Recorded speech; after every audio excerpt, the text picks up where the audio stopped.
Good evening students, welcome to zero fear maths. Again repeat कर रहा हूँ, यहाँ मैथमेटिक्स को रटवाया नहीं जाता है, समझाया जाता है और यहाँ पे इक्वेशंस को सॉल्व नहीं किया जाता, कॉन्सेप्ट इन्हांसमेंट किया जाता है ताकि एक वीडियो में भी अगर आप किसी पर्टिकुलर टर्म को समझें तो आपको जिंदगी भर भूले नहीं। चलिए, आज का हमारा टॉपिक होगा 9th क्लास में पॉलीनोमियल चैप्टर। हमने एनसीईआरटी बेस्ड सिलेबस को चुना है क्योंकि इंडिया का बेस्ट सिलेबस है एनसीईआरटी, जिसमें आपको समझने के लिए बहुत अच्छा मटेरियल भी है और सारे तरह के क्वेश्चंस का एक ग्रोसरी भी है। इससे क्या होता है कि आप कॉन्सेप्ट्स के डेप्थ को समझ पाते हैं। बिना देर किए आज हम डिस्कस करते हैं पॉलीमोनियल। हम इसमें सीखेंगे कितने टाइप के होते हैं, टर्म्स क्या होते हैं, कोफिशिएंट्स क्या होते हैं, डिफरेंट टाइप के डिग्रीज क्या होते हैं पॉलीमोनियल्स के, और सबसे पहले हम सीखेंगे पॉलीमोनियल्स होता है क्या। चलिए बिना देर किए हम क्लास को शुरू करते हैं। पॉलीनोमियल समझने के लिए हम कुछ उसके बैकग्राउंड समझते हैं। देखिए आपके स्क्रीन पे एक लिखा हुआ है, लिखा है 2x। ये मैं लिख देता हूँ इसको 2x। इस टाइप से जो भी चीजें होती है इसको हम बोलते हैं इट इज अ टर्म। क्या है? एक टर्म है। ये 2x क्या है? एक टर्म है। ठीक है, अब इसमें दो चीजें आपको दिखाई दे रही हैं, 2 और x। 2 और x दो चीजें दिखाई दे रही हैं आपको यहाँ पे। ठीक है, तो हम ये समझते हैं इसमें 2 और x। 2 अगर आपसे मैं पूछे 2 रुपए दे दो तो आप बहुत आसानी से बोलेंगे, दो तो कांस्टेंट है। किसी को भी बोलूं दो तो आराम से समझ जाएगा, यानी इसका मतलब दो का जो वैल्यू है इट इज कांस्टेंट। 2 जो है it is always constant. Constant का मतलब होता है वैसी चीजें जिसका वैल्यू यानी मान इसकी जो है वो हमेशा एक ही होती है। तो ये है हमारा कांस्टेंट। दूसरा, अगर मैं आपसे कहूँ कि मुझे x रुपए दे दे आप, तो आप पूछेंगे कितने। ठीक है, तो x कुछ भी हो सकता है, x एक भी हो सकता है, दो भी हो सकता है, लाख भी हो सकता है। x जब भी आता है, y जब भी आता है, ये लेटर से ये हम वेरिएबल्स के लिए डिनोट करते हैं। ये वेरिएबल है। ठीक है, इसका वैल्यू अलग अलग ओकेजन्स पे अलग अलग मैथमेटिक्स सॉल्यूशन में अलग अलग होगा। और ये सिर्फ एक से ही नहीं हो सकता है, अल्फाबेट का कोई भी स्मॉल लेटर हो सकता है, A B C D E F G, किसी भी तरह से। तो ये आप एक तरह से समझ लें कि अलजेब्रा का एक बेसिक जो पॉइंट है वही होता है एक्स। एग्जाम्पल के लिए हम समझे कि हमने, याद कीजिए आपको जब स्क्वायर पढ़ाया था, स्क्वायर पढ़ाया था तो उसमें हमने बोला था ए इसके साइड्स हैं। और इसका फॉर्मूला अगर आपको याद होगा तो इसका जो एरिया था ए स्क्वायर था और इसका जो पेरीमीटर था वो 4a था। पेरीमीटर 4a था। अभी देखिए यहाँ पे 4 जो है ये आपका कांस्टेंट है और a इज वेरिएबल। ये वेरिएबल कहाँ है कि आपको जिस भी स्क्वायर का पूछा जाए perimeter with different sizes, 10 centimetre के स्क्वायर का, 20 सेंटीमीटर स्क्वायर का, तो क्वेश्चन में जो भी साइड का लेंथ दिया होगा इन टर्म्स ऑफ मीटर, तो वो हमारा क्या होगा? वेरिएबल होगा। यानी अगर एक स्क्वायर पूछा जाए आपसे, इसका 3 सेंटीमीटर है, इसका आप पेरीमीटर बताएं, तो आप simple 4 × 3 is equal to 12 centimetre कर देंगे।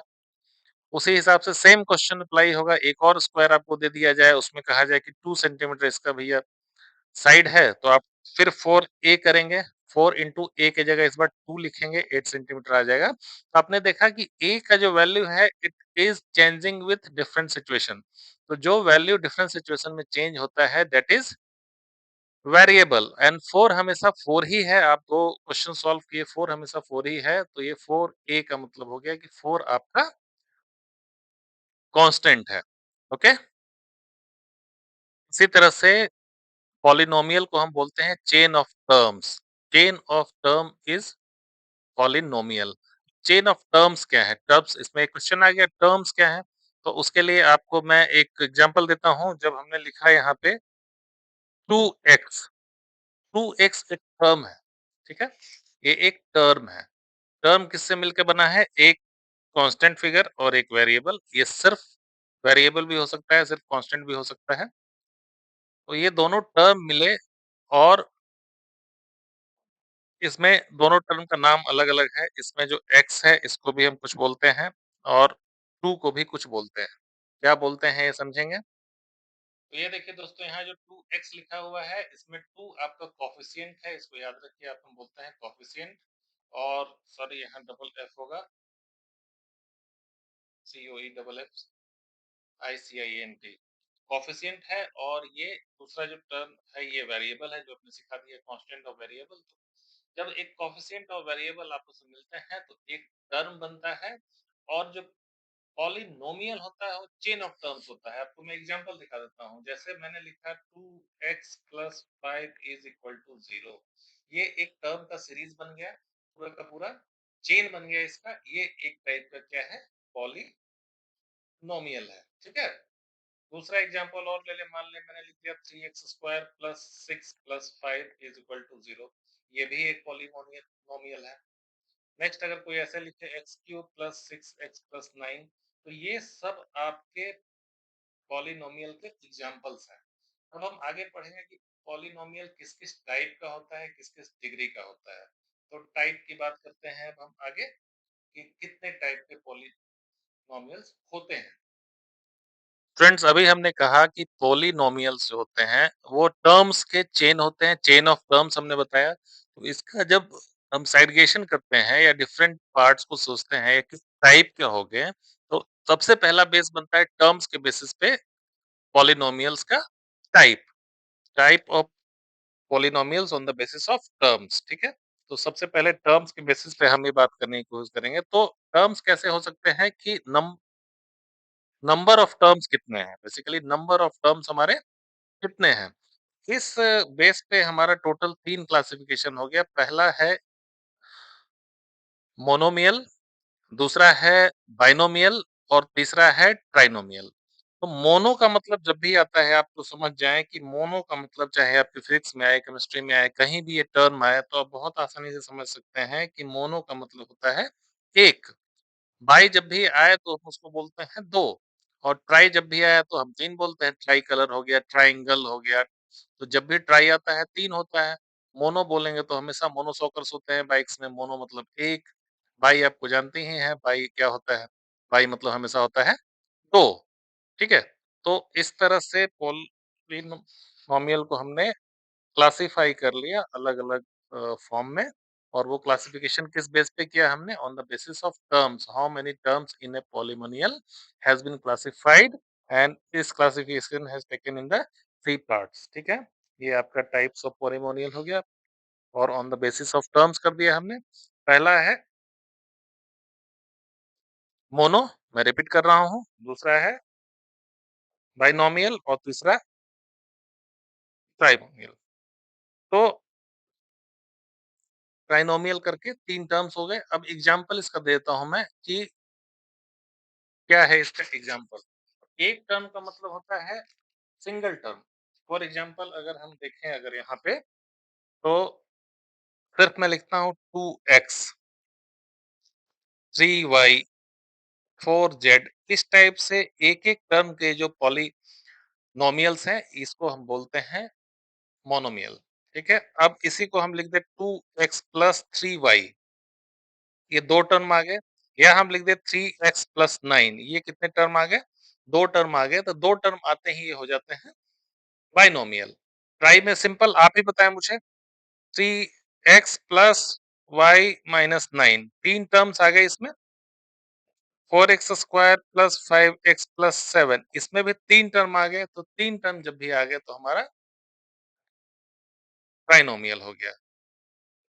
अब हम चलते हैं इसके नेक्स्ट क्लासिफिकेशन की तरफ।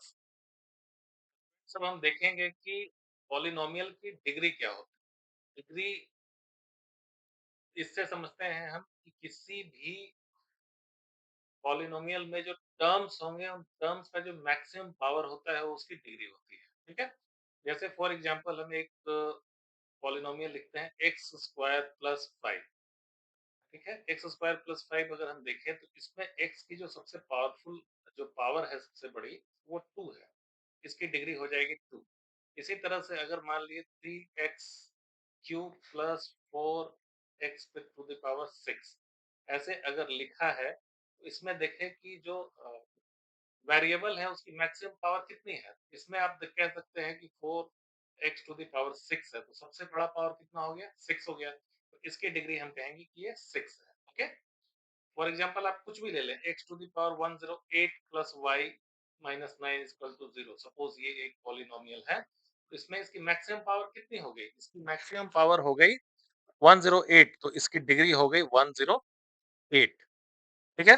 तो इस बिहाफ पे हमने पॉलिनोमियल्स को 3 टाइप्स में डिवाइड किया है। पहला लीनियर, दूसरा क्वाड्रेटिक और तीसरा क्यूबिक। सिंपल है, लीनियर का मतलब होता है सिंगल, समझ लिया आप। मान ली x प्लस 1 लिखा हुआ है, इसमें अब कोई पूछे कि x का पावर क्या है जी? तो अगर कोई पावर नहीं लिखा है तो हिडन में उसका पावर होता है 1। तो जितने भी ऐसे आपको पॉलिनोमियल मिले जिसमें जो वेरिएबल्स हैं उसका पावर मैक्सिमम 1 हो, यानी उसके ऊपर कोई पावर नहीं लिखा हो, तो उसको हम बोलते हैं linear polynomial. For example 2x plus 1, ये हमारा लीनियर पॉलिनोमियल होता है, ठीक है? नेक्स्ट चलते हैं क्वाड्रेटिक। क्वाड क्वाड का मतलब फिर 2 हो जाएगा, ठीक है? तो फॉर एग्जांपल अगर एक पॉलिनोमियल लिखा हुआ है एक्स स्क्वायर प्लस 5, इसमें देख सकते हैं कि x टू द पावर 2 है, तो ये हमारा क्वाड्रेटिक पॉलिनोमियल हो गया। तीसरे में क्यूबिक, आप खुद ही समझ सकते हैं, पावर 3, क्यूब पावर 3। तो अगर एक्स क्यूब प्लस 5 लिखा हुआ है तो ये हमारा क्या हो गया? Cubic polynomial. तो दो तरह का क्लासिफिकेशन हो गया, पहला हमने टर्म्स पे लिया, दूसरा हमने लिया डिग्री के हिसाब से। तो ये चीजें मुझे लगता है आपको समझ में आ गई होगी। अब चलिए हम चलते हैं नेक्स्ट पार्ट की तरफ। फ्रेंड्स, अब हम यहाँ बात करेंगे रूट्स ऑफ पॉलिनोमियल, या फिर इसको एक और टर्म बोलते हैं जीरोस ऑफ पॉलिनोमियल। तो रूट्स एंड जीरोस क्या है? इसका सिर्फ एक मतलब है कि कोई भी पॉलिनोमियल में अगर x का हम वैल्यू पुट करते हैं और इक्वेशन पूरा का पूरा जीरो आ जाता है तो उसका रूट कहा जाता है, ठीक है? अब इसमें हम समझते हैं कि हमने तीन तरह के पॉलिनोमियल डिस्कस किए। तीन तरह के डिस्कस किए हैं हमने पॉलिनोमियल। पहला क्या डिस्कस किया था हमने? लीनियर। नंबर वन पे हमारा क्या है? लीनियर। ये रहा हमारा लीनियर। लीनियर पॉलिनोमियल को जब भी हम सॉल्व करेंगे तो उसके जीरोस या रूट्स आएंगे एक, याद रखना है इसको। और दूसरा है क्वाड्रेटिक। क्वाड्रेटिक का अगर हम सॉल्व करेंगे तो इसका जो रूट्स आएगा वो कम से कम दो आएगा। और तीसरा हमने सीखा क्यूबिक। क्यूबिक का जो रूट आएगा 3 आएगा। ये तो बातें हमने कर ली कि रूट 3 आएगा, 1 आएगा, 2 आएगा। तो समझते हैं रूट होता क्या है और क्या मतलब है रूट निकालने का। अभी देखिए आपके सामने स्क्रीन पे मैंने लिख दिया, एक इक्वेशन है हमारा, एक इक्वेशन या पॉलिनोमियल बोलते हैं हम, x minus 5 is equal to 0, ठीक है? अब इसमें x टू द पावर 1 है, इसका मतलब एक कैसा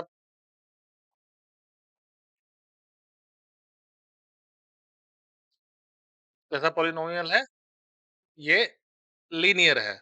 अब देखिए x माइनस 5 इक्वल टू 0 को अगर हम सॉल्व करते हैं तो बॉडमास का क्लास मैंने ऑलरेडी आपको पढ़ाया हुआ है। ये रहा x माइनस 5 है, इसको दूसरी तरफ कर देंगे तो 5 आ गया। यानी अगर इस इक्वेशन में x माइनस 5 इक्वल टू 0 में x का वैल्यू अगर हम 5 रखें तो ये 5 माइनस 5 इक्वल टू 0 हो गया। तो इस तरह से हम समझ सकते हैं कि इस पॉलिनोमियल का जो रूट है वो क्या है? 5 है। या फिर इसको हम ये कह सकते हैं कि इस पॉलिनोमियल का जो जीरोस है, find out the zero of particular polynomial, वो क्या है? 5 है। तो इस तरह से जिस भी वैल्यू से ये जीरो आ जाए वो उसका रूट होता है। एक दो और एग्जांपल लेते हैं हम, जैसे x plus 9 is equal to 0। तो x कितना आएगा? इसमें प्लस 9 है, बॉड मास का क्लास आपने पढ़ा हुआ है, प्लस 0 के दूसरे साइड जाता है तो क्या कन्वर्ट हो जाता है? माइनस में कन्वर्ट हो जाता है। x equal to minus 9। अब इसी वैल्यू को इसमें पुट करके देखें। x की जगह x प्लस 9 0 कह रहा है आपका इक्वेशन, x की जगह हम माइनस 9 कर दिए और ये प्लस 9 हो गया। फाइनल वैल्यू क्या आ गया? 0 आ गया। तो हम कह सकते हैं कि x का रूट माइनस 9 है, क्योंकि इस x के वैल्यू ने इस पॉलिनोमियल को 0 कर दिया। ये हो गया हमारा लीनियर इक्वेशन। अब हम बात करें अगर क्वाड्रेटिक की, तो क्वाड्रेटिक पॉलिनोमियल का जो अगर हम सॉल्यूशन निकालेंगे तो उसका 2 आता है। एग्जांपल के लिए हम लिख देते हैं x square minus 16 is equal to 0, ठीक है? ये x टू द पावर 2 है। तो हमारा क्या हो गया? Quadratic polynomial. अब इसको अगर हम सॉल्व करें, अभी शॉर्टकट में बताता हूँ, एक्स स्क्वायर, ये माइनस 16 को और हम इधर ले जाएंगे तो कितना हो जाएगा? 16 हो जाएगा। स्क्वायर जब भी होता है तो बॉडमास का रूल आता है, स्क्वायर जब भी इक्वल टू के इस तरफ हो तो इधर आके रूट आ जाता है 16। अब ये आ गया 4। अब आप ये कहेंगे कि सर आपने तो बोला कि क्वाड्रेटिक पॉलिनोमियल के जो सॉल्यूशंस होते हैं वो 2 होते हैं, ये तो एक ही आया। नहीं तो यहाँ पे क्या है आप समझिए इसको, 16 का रूट निकालते हैं तो 4 ही नहीं आता, ये प्लस माइनस 4 आता है।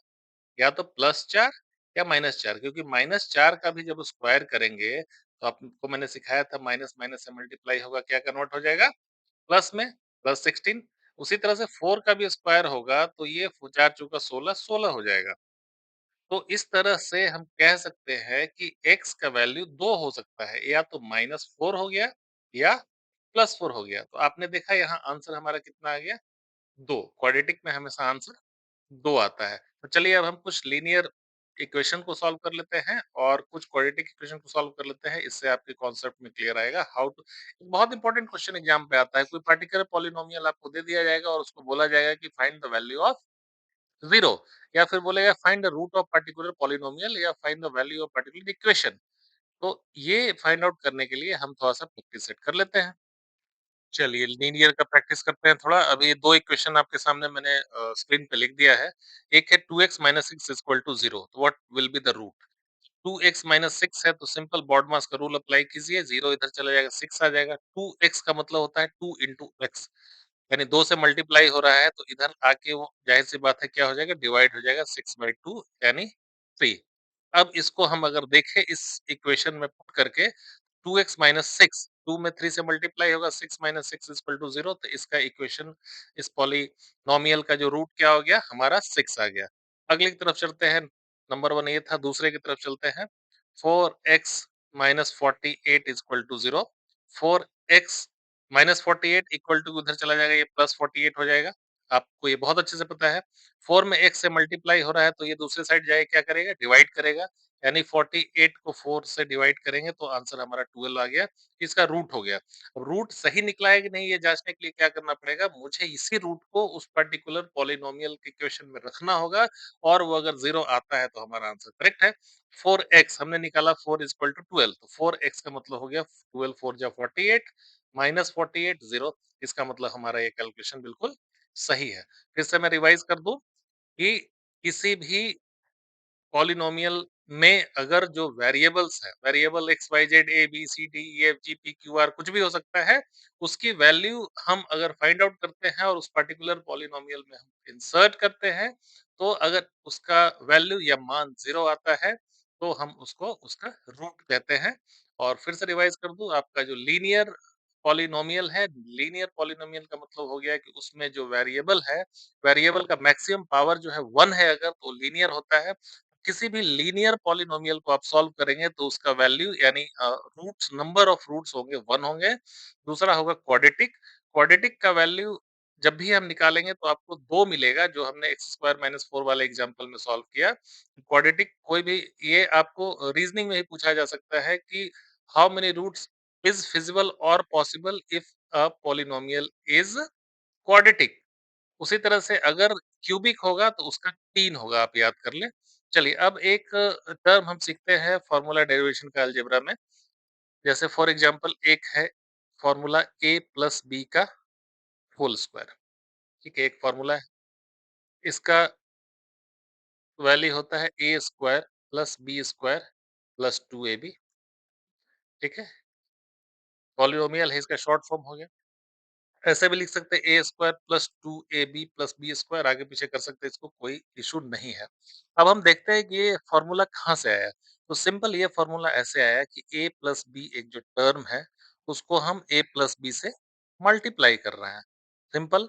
हम मल्टीप्लाई करते हैं तो कैसे मल्टीप्लाई करेंगे, देखिए b से b को पहले मल्टीप्लाई किए और प्लस से प्लस को मल्टीप्लाई किए। b में b से मल्टीप्लाई करते हैं तो b स्क्वायर होता है, आपको पता है। किसी भी 2 सेम टर्म को आपस में मल्टीप्लाई कर दें, मान लीजिए a को हम मल्टीप्लाई कर दें 3 टाइम्स, ये क्या हो जाएगा, a क्यूब हो जाएगा। ठीक है, a को 2 टाइम्स मल्टीप्लाई कर दें तो ये हो जाएगा a स्क्वायर। ये बेसिक है, इसको आपको ध्यान देना रहेगा। ठीक है, तो इसका डेरिवेशन हम निकालते हैं, a plus B into A plus B ऐसे क्यों हुआ। ठीक है, तो अगर हम चले a प्लस बी, बी से मल्टीप्लाई किए तो हमारा क्या हो गया, बी स्क्वायर। ठीक है, प्लस है तो प्लस लिख दिया यहाँ। अब देखिए यहाँ b को हम मल्टीप्लाई मल्टीप्लाई ऐसे ही करते हैं, एक-एक टर्म को एक-एक टर्म से गुना करते हैं। a में हम b से गुना करें तो क्या होगा? ऐसा जब भी गुना होता है a में b से या x में y से तो दोनों टर्म आ जाते हैं a इंटू b यानी ab, ठीक है? अब हम चलते हैं दूसरे टर्म में। अब a की बारी है, a को मल्टीप्लाई किया हमने b से फिर क्या आएगा? ab आएगा। फिर a को मल्टीप्लाई कर दिया a से तो क्या आएगा? a स्क्वायर आएगा। देखिए a स्क्वायर जस का तस नीचे उतर गया। AB और AB, एक AB और 2 AB दोनों चूँकि एक टाइप के टर्म्स हैं, तो AB और AB को अगर हम जोड़ देंगे तो ज़ाहिर-सी बात हम लिख सकते हैं भैया कितना हो गया 2AB हो गया प्लस B स्क्वायर। इस तरह से देखिए फ़ॉर्मूला डेरिवेशन होता है, ठीक है? इसी तरह से एक और एग्ज़ाम्पल अब लेते हैं कि A एक फ़ॉर्मूला आप आगे चलेंगे तो सीखेंगे कि A square minus B square is equal to होता है A plus B into A minus B। अब ये कहाँ से होता है इसको सीखते हैं। अब फिर वही जो मल्टिप्लिकेशन मेथड है हम करते हैं, ऊपर लिख दिया a प्लस बी, नीचे लिख दिया a माइनस बी। अब आपको मैंने सिखाया था कि माइनस में माइनस से जब भी मल्टीप्लाई होगा तो हमेशा माइनस ही आएगा।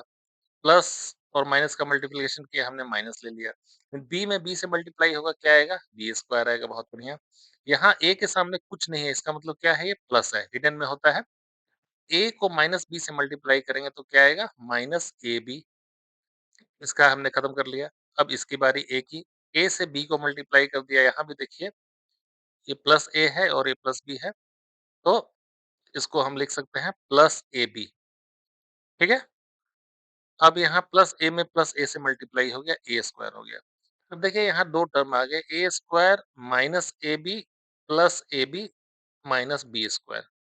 तो ये दोनों आपस में अगर आपको लिखे -2 + 2 लिखा है, तो दोनों कैंसल हो सकता है। एक दूसरे को हटा देंगे, वो माइनस कर देंगे। ठीक है? उसी तरह से अगर मान लीजिए -6 + 6 लिखा है, ये भी 0 हो जाएगा। हम कह सकते हैं कि माइनस AB और प्लस AB जो एक साथ है, तो ये हमें आपस में कैंसल कर लेगा। तो अब बचा कितना A square minus B square. इस तरह से डिफरेंट फार्मूला का डेरिवेशन होता है, जो कि हमें पॉलिनोमियल चैप्टर में वैल्यू निकालने में हेल्प करेगा। चलिए अब हम थोड़ा देर सीखते हैं कि क्वाड्रेटिक पॉलिनोमियल्स का रूट हम कैसे निकालते हैं। नेक्स्ट चैप्टर की तरफ चलते हैं। चलिए स्टूडेंट्स हम आगे सॉल्व करते हैं क्वाड्रेटिक पॉलिनोमियल को। इसमें थोड़ा-सा आपको ट्रिकी होना पड़ेगा, थोड़ा-सा आपके एक्टिव हो जाएँ और थोड़ा दिमाग इस्तेमाल करना पड़ेगा इसके लिए, क्योंकि नॉर्मली सॉल्व नहीं होगा, इसमें हम कुछ ट्रिक लगाएँगे, उसके बाद सॉल्व होगा। अभी देखिए इसमें एक टर्म जो है बीच में 17x है, ठीक है? अब और ये जो पहला और लास्ट टर्म है, सबसे पहले इसको मल्टीप्लाई करके देख लेते हैं, तो 6 इंटू 5 हमारा आता है 30। अब आपको ऐसा सोचना है कि 30 से कुछ ऐसा हम वैल्यू निकाल लें कि जोड़ने ये घटाने पे ये 17 भी आ जाए और मल्टीप्लाई करने पे 30 भी आ जाए। ये सोचना पड़ेगा आपको। तो आप देख रहे हैं 17 है, 15 दूना 30 होता है, ठीक है? 15 टू ज़ा 30 और 15 प्लस 2 17 ऐसा ही आपको निकालना है। जैसे 15 प्लस 2 अगर हम कर दिए तो 17 हो गया, 15 इंटू 2 कर दिए तो 30 हो गया। इसको फैक्टराइज़ेशन मेथड हम बोलते हैं। इसको फैक्टर्स में हम ब्रेक कर देंगे। इस जो पॉलिनोमियल है इसको 2 फैक्टर्स में ब्रेक कर देंगे, तो 2 फैक्टर्स को मल्टीप्लाई करेंगे इज़ इक्वल टू 0। तो जैसे ही एक फैक्टर का वैल्यू हम आराम से फिर निकाल पाएँगे और हमें क्वाड्रेटिक का 2 वैल्यू निकल जाएगा। तो इसमें 17x को हमने क्या ट्रिक से किया, 15 दूना 30 और 15 प्लस 2 17। अब इसको हम चाहें तो ऐसे लिख सकते हैं, आप खुद बताएँ। 15x को हम लिख सकते हैं 2x प्लस 15x, 15 तो 17 ही तो हुआ, बस खाली प्रेजेंटेशन हमारा बदल गया है, 5 इज़ इक्वल टू 0। अब यहाँ देखिए हमारे 2 टर्म अलग-अलग हो गए। अब इसमें देखिए कुछ कॉमन दिख रहा है हमें, इसमें 2x कॉमन दिख रहा है, 2x को हम इस साइड ले लें, 2x को अगर इस साइड लेते हैं तो हमारा ये आ जाएगा 3x प्लस 1। इसमें अगर देखें कुछ कॉमन दिख रहा है तो क्या कॉमन दिख रहा है? 5। 5 को कॉमन ले लिया हमने, तो 5 तिया 15, 3x प्लस 1। तो ये जो सॉल्व होके आएगा कुछ इस टाइप से आएगा कि ये 2 फैक्टर आपको कॉमन दिखाई देंगे। तो इसको हम ऐसे भी लिख सकते हैं 2x plus 5 into 3x plus 1। ये देखिए हमारे 2 फैक्टर्स कन्वर्ट हो गए और इज़ इक्वल टू 0 है। अब इससे हम इस क्वाड्रेटिक पॉलिनोमियल का दोनों वैल्यू हम फाइंड आउट करेंगे। देखिए कैसे?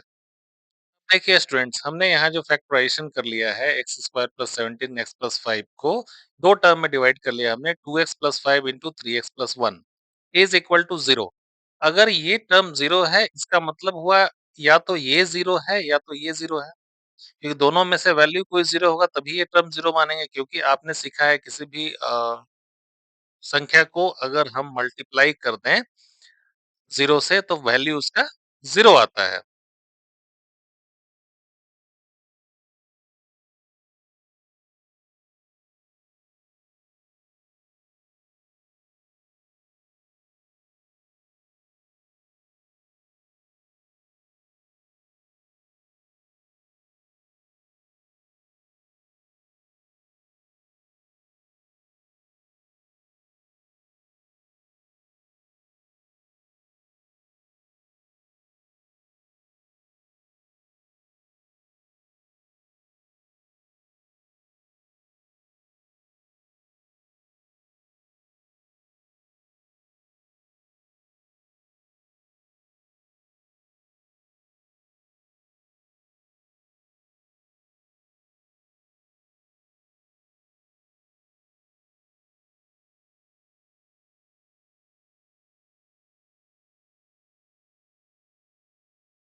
फ्रेंड्स यहाँ पे अब हमें 9th सिलेबस में एक नए क्वेश्चंस मिलेंगे जिसमें 2 आपको पॉलिनोमियल अलग-अलग दे दिए जाएँगे और आपसे पूछा जाएगा कि ये इसका फैक्टर है या नहीं है।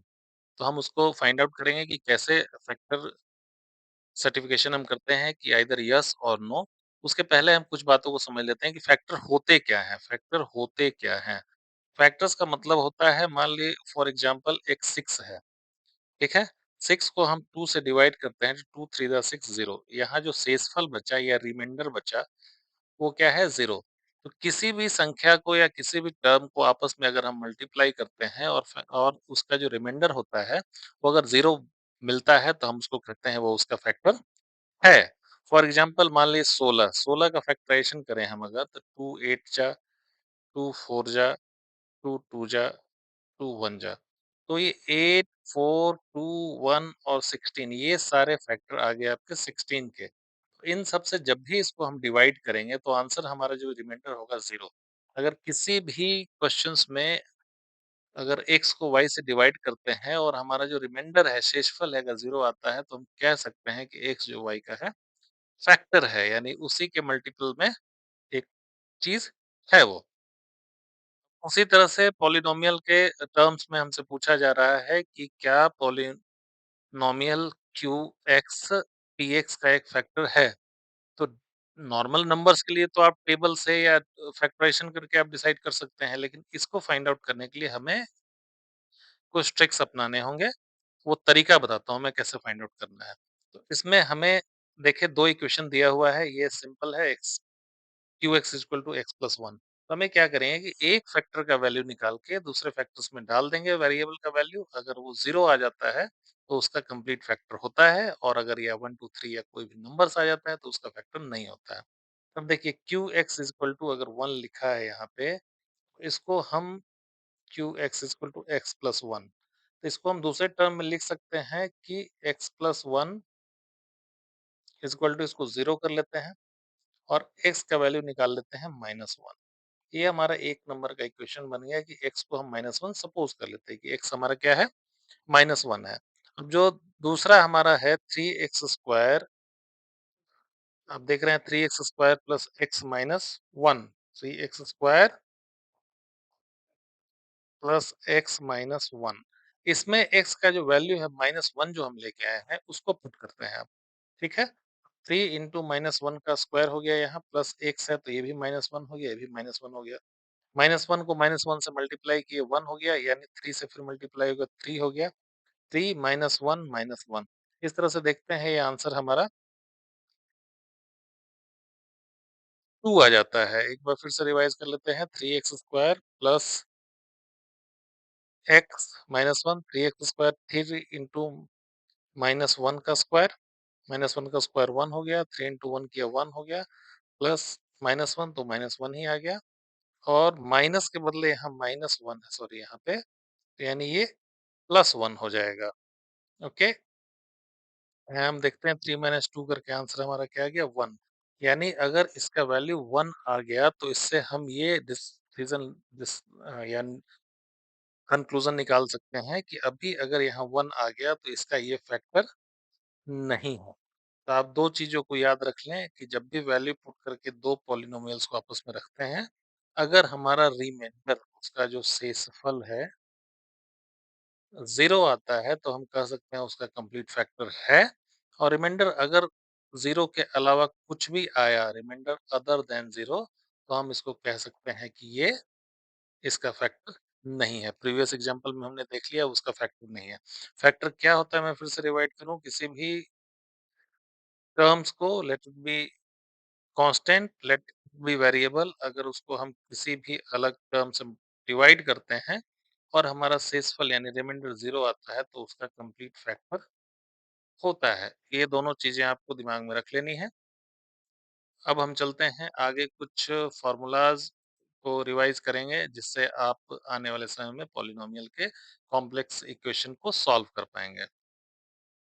फ्रेंड्स आप स्क्रीन पे देखें मैंने कुछ फ़ॉर्मूलाज़ लिख रखे हैं।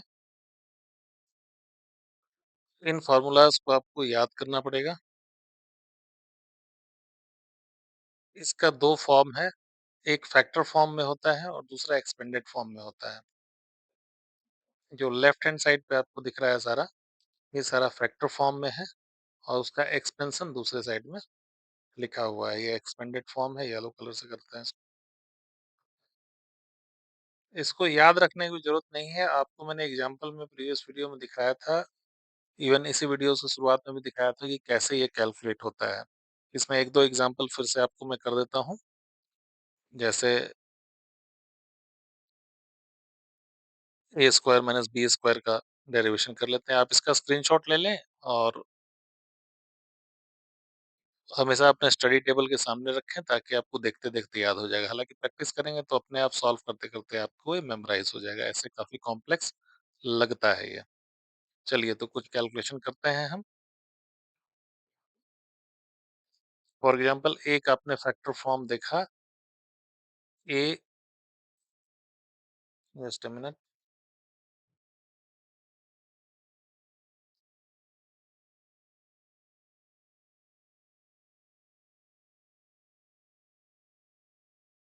फैक्टर फॉर्म में आपने देखा ए प्लस बी, ये इसका into A minus B. Expanded form है ये इसका और इसका फैक्टर फॉर्म है A square minus B square. ये कहाँ से जनरेट हुआ ये देखते हैं। तो इन फैक्टर्स को हम मल्टीप्लाई करके देख लेते हैं। ए प्लस बी को हमने ऊपर लिख लिया, ए माइनस बी को नीचे लिख लिया। बी से बी को मल्टीप्लाई किया, हमारा बी स्क्वायर आ गया, प्लस और माइनस मिलके माइनस हो गया। और ए माइनस ए को बी से मल्टीप्लाई किया, ये माइनस ए बी आ गया। अब इसका टर्म खत्म हो गया, अब इससे करते हैं मल्टीप्लाई इसमें और इसमें। ये भी माइनस प्लस ए बी हो गया, ए मिलके ए स्क्वायर हो गया। फाइनली जब इसको एक्यूमुलेट करते हैं minus A B plus A B minus B square, तो आपको पता है 2 माइनस 2 इक्वल टू 0। तो वैसे ही plus A B minus A B cancel हो जाएगा, तो A square minus B square आ गया। तो स्क्रीन पे जितने फॉर्मूले दिए गए हैं ये फैक्टर्स प्लस एक्सपेंडेड फॉर्म है। आप इसको प्रैक्टिकली मल्टीप्लाई करके देखेंगे तो वही आंसर आएगा। सॉल्व करते करते आपको याद हो जाएगा, लेकिन अभी फिलहाल के लिए आप उसको लिख के रख लें। तो ये हमारा पहला इंट्रोडक्शन चैप्टर था। अब नेक्स्ट वीडियो में हम डिस्कस करेंगे कि डिफरेंट पॉलिनोमियल्स के प्रॉब्लम्स को हम कैसे सॉल्व करते हैं। आज के लिए थैंक यू, गुड डे।